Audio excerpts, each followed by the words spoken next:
What is up, super coaches? It is the super coach sister, aka Ebony, back with another episode of the Ultimate Beginner's Guide to NRL SuperCoach. If this is your first time here, this series began only a couple of months ago because I was fresh off my NRL SuperCoach rookie season. And so I realized there were quite a few things I wish I had known from the very beginning. And so these videos have been my attempt at providing little insights or support in terms of how to launch into the 2026 NRL SuperCoach season as strong as possible. So if you are brand new here and you like some of this content, a thumbs up would be super helpful.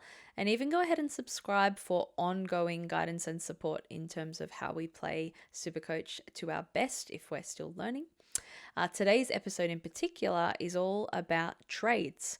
This is obviously a pretty important part of how we play SuperCoach because we know that we need to move players both in and out of our team throughout the season in order to maximize how many points we can score. But of course, trades are not unlimited once the season kicks off, so we've got to be kind of prepared and smart in how we use them. So join me today as we explore the trades in our NRL SuperCoach.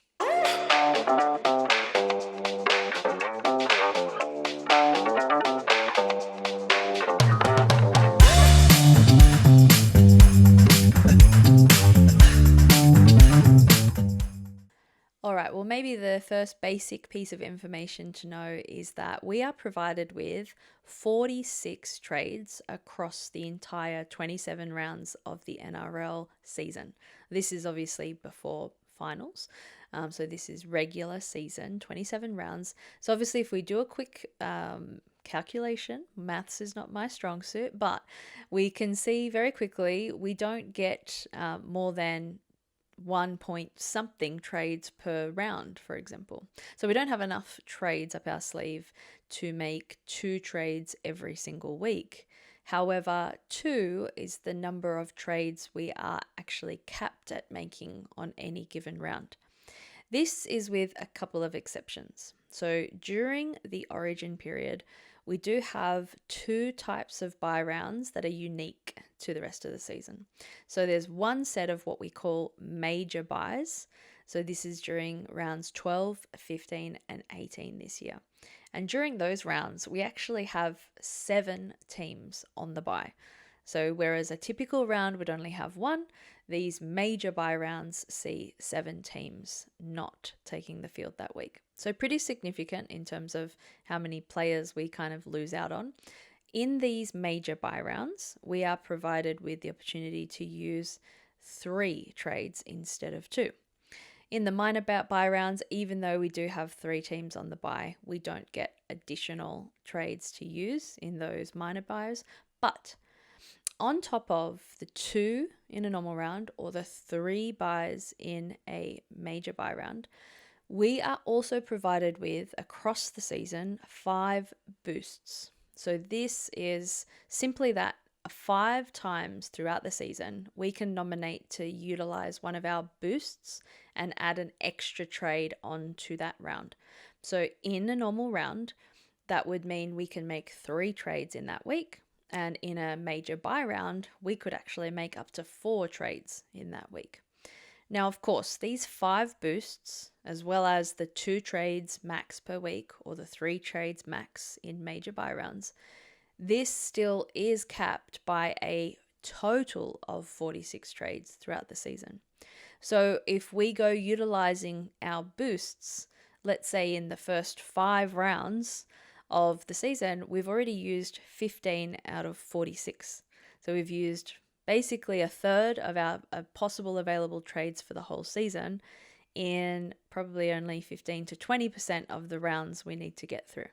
So we need to actually think ahead and be prepared for how to economically use our trades, because the one thing that I noticed from my rookie season is that the back end of the year, where we've got maybe the last 4 rounds of the regular season, it's often the case that players start going down a little bit easier or faster in terms of injuries. Obviously, a lot of compounded fatigue on the body throughout a full season. So we are getting more and more players injured and therefore needing to quickly trade them out. But if we've utilized too many trades in the early stages of the season, we may not have enough.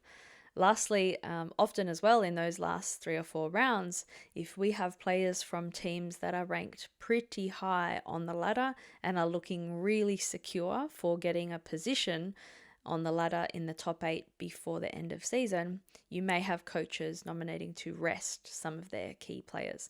And if those people are in our SuperCoach team, suddenly we don't have someone to take the field. So making sure we have trades up our sleeve by the end of the season is definitely important. So that does mean we need to think more ahead in the first half of the season of how we're going to use them. Having a threshold maybe for when will I use one? Is it only for injury? As opposed to, oh, I'm going to trade them out just because they're on the bye next week. Hopefully, this insight into trades has given you, at the very least, a quick overview and an understanding of the number of trades we can use every week, what a boost is and how to use it. And if you have any questions in terms of like strategy for trade use, go ahead and pop them down in the comments. Can't guarantee I've got an amazing level of expertise as someone who is also still new and learning, but would be happy to help if I can. Hope this has been helpful, guys. If it has, please, if you haven't already, go ahead and hit that like button and subscribe if you haven't already so that you can catch all of the help and guidance in the upcoming 2026 SuperCoach season. Bye for now.